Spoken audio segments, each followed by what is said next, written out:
Today, I want to talk about something that I wished I had intrinsically understood when I first became an academic and entered into the workforce. And I want to talk about this particular thing, one, because it was something suggested to me by somebody else, by another senior colleague in the field, and also that it is something that I couldn't have known and I don't think anybody could know, especially if you've come from a different kind of work culture like private companies. So I want to talk today about how your department has no memory and why this can be problematic for you, and why this is something that I really wish I had known as a junior academic. So, how is this a problem, and what do I mean by the department has no memory? Okay, so what I mean here is there's no permanent record in your department. Academic departments are staffed by shifting entities. And I don't just mean the workforce that comes and then leaves. I also mean academics shift positions within that department all the time. So there aren't the same kind of rigid structures and paths of promotion and so on that are present in private organizations that create an institutional memory within those organizations. That doesn't exist within academia. And you're like, why is this a problem for me, Melanie? Okay, let me tell you why. The department has no memory of the following things. It has no memory of things that have been promised to you. That's the first thing it has no memory of. The second thing that it has no memory of are deals done. That's quite important if you've done a deal and the department has no memory of it. The third thing it has no memory of are problems that have arisen and solutions that have been implemented to address those problems. Let's just start with these three. There are many things the department has no memory of. Let me add another one in here, actually. Four, the department has no memory of the roles, in particular the administrative roles, and what the job description is for those roles. And this is why academia is a very peculiar kind of environment, because generally speaking, there are no job descriptions. There are no job descriptions.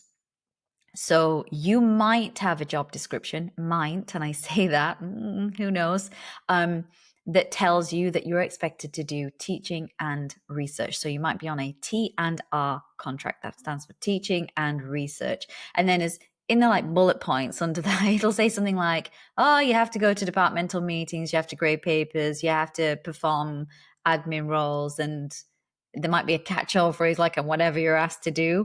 But often even that information is completely absent from any kind of contractual arrangement. And then so you know that you're supposed to teach and you know you're supposed to do research. But then there's a whole boatload of other things you have to do for which there are no job descriptions, and no job description has ever been written, and it will never be written. So you are constantly on shifting sands under your feet all the time. So these are the four things we'll talk about today and why these are a problem for you. And it's good for you to know that that this is a thing. This is a thing that you're going to come across in your academic life.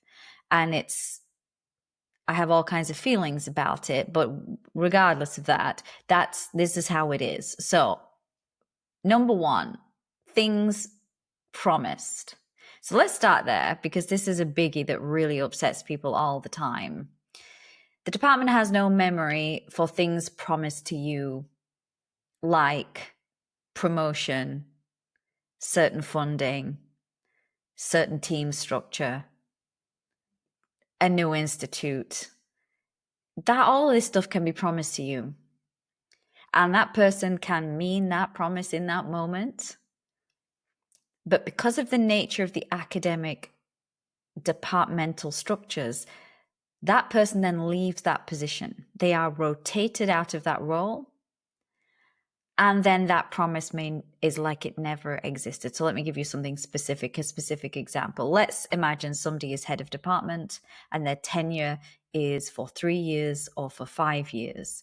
And on year 4, that person promises you in the next promotion round, your application is going to go through. You're going to be supported to get X on condition that you perform this particular admin role. So maybe they want a deputy head or something like that. And then you do the role and the promotion round comes around, but then that person has vacated their head of schoolship. There is no permanent record. The next person will not honor that deal, has not made that deal, knows nothing about that deal. And even if they do, they don't care.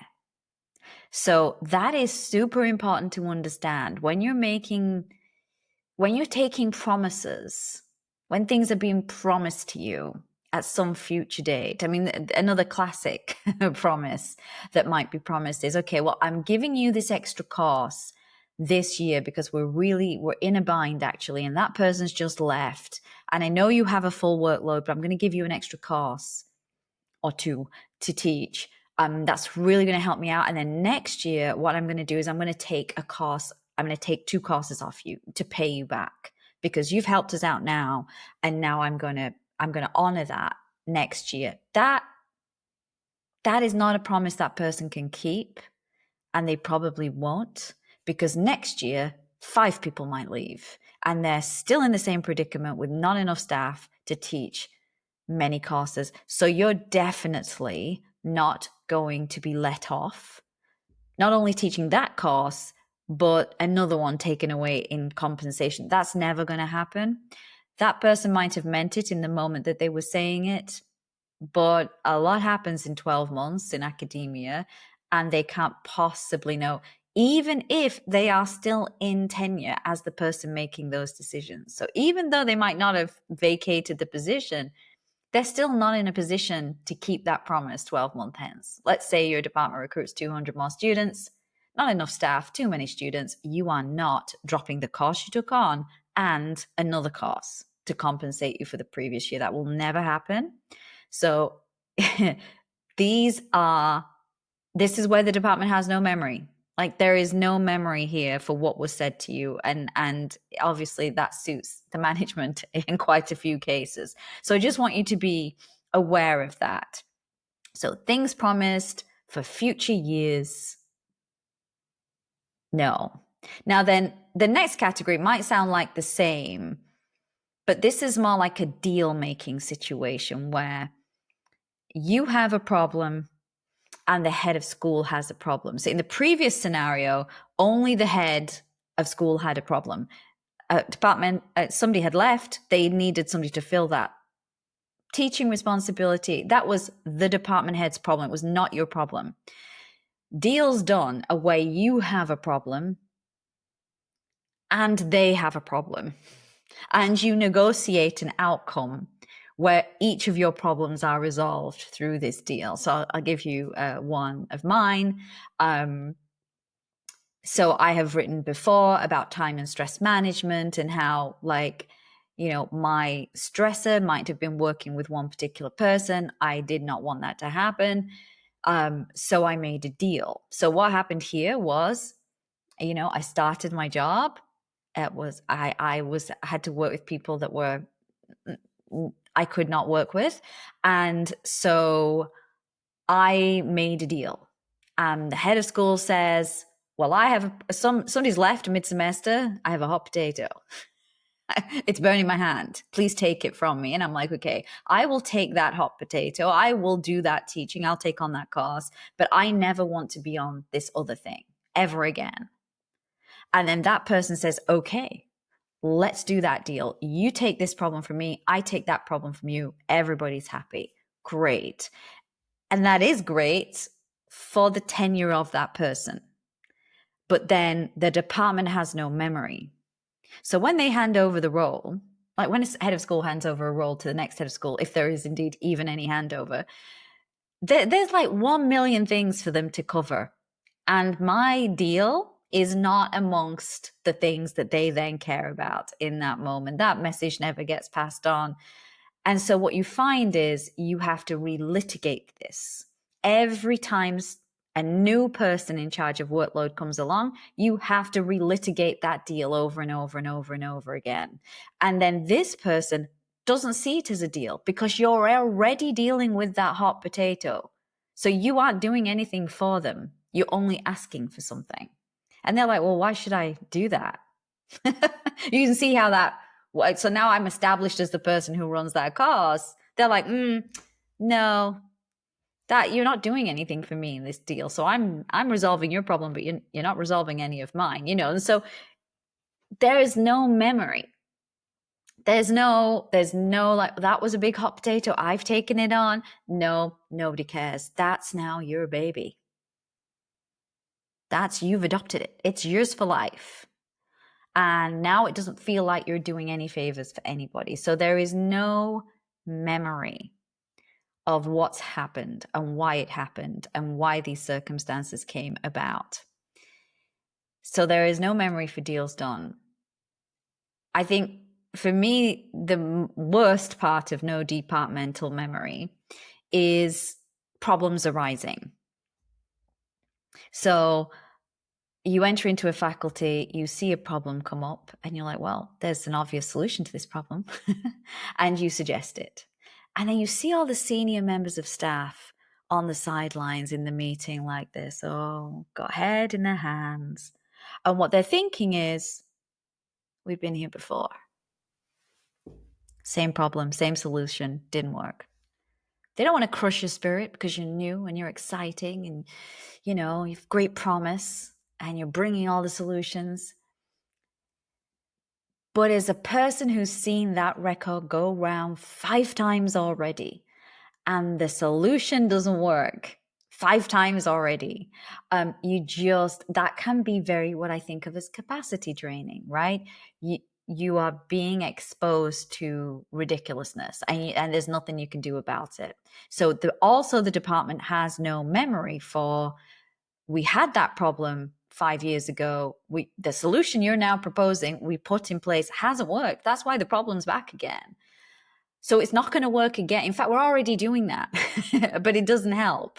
And that lack of memory is so frustrating if you're a rational, collegiate person where you want things to work well.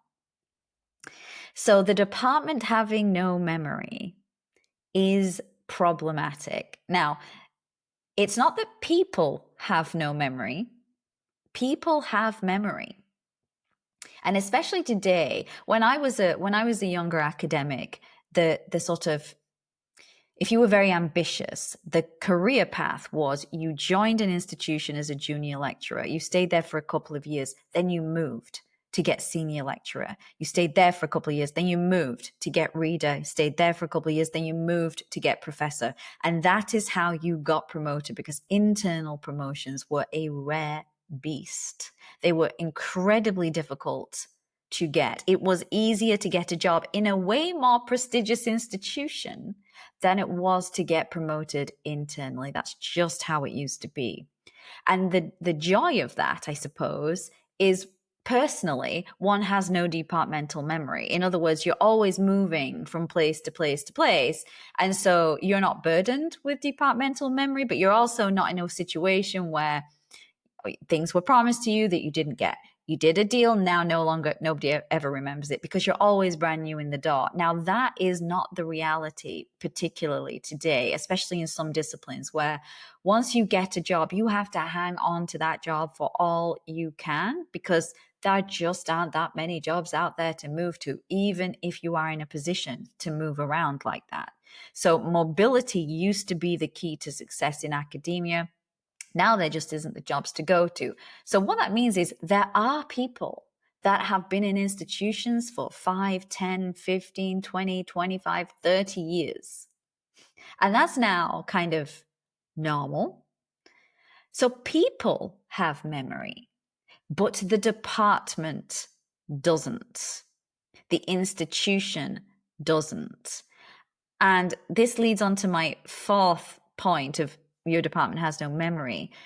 These administrative roles that have no job descriptions, there is no memory from one person to the next. So what tends to happen is you're given an administrative portfolio for maybe 3 years. I know some institutions, people get these portfolios and they never move. And maybe, you know what, maybe there's a reason for that because that person has all the institutional memory. The problem there, of course, is that person gets run over by a bus. Literally no one knows what's going on. So today, that is less the case. And normally a person would have a role for 2 or 3 years. So you might be chair of the exam board, you might be director of research, you might be, director of undergraduate studies, a director of a program, but then you rotate into that role and then you rotate out. Now, in well-functioning departments, that role would have a job description. It would have 4 corners around it. This is what you do here. This is what you don't do any of that. That's some other person's role. And there would be, like a handover. So when the new person comes in and takes on that role, you'd be told everything that was you needed to know. There'd be like a little binder that you could hand over to somebody and say, listen, this is what you need to know. This is what's happening. These are the current problems. Good luck with all that. But that doesn't happen. Unfortunately, that does not happen. One day you're just told, this is now your role, no job description, no handover, no memory. And so every single person discovers uniquely and unto themselves the problems in that particular portfolio that the last person knew but hasn't told you. And so that's why we relitigate these same issues over and over, because there is no pass down of memory at all. This is why having no departmental memory is tricky for you, because one day you are going to be in the position that you're given a role with no job description and no memory attached to it. One day you're going to be promised something that that person then doesn't or can't deliver because they're no longer in the position to deliver it. One day you're going to find a deal where you took on something to really help the department out as a one-off scenario for which you were meant to be paid back. That suddenly becomes your permanent child and you are never compensated in any way for it. These things will happen to you as part of your academic job, but I think it's best to be forewarned. Forewarned is forearmed. So your department has no memory, and these are the consequences. These are the things that you have to navigate. I hope that helps you navigate them better than I managed to.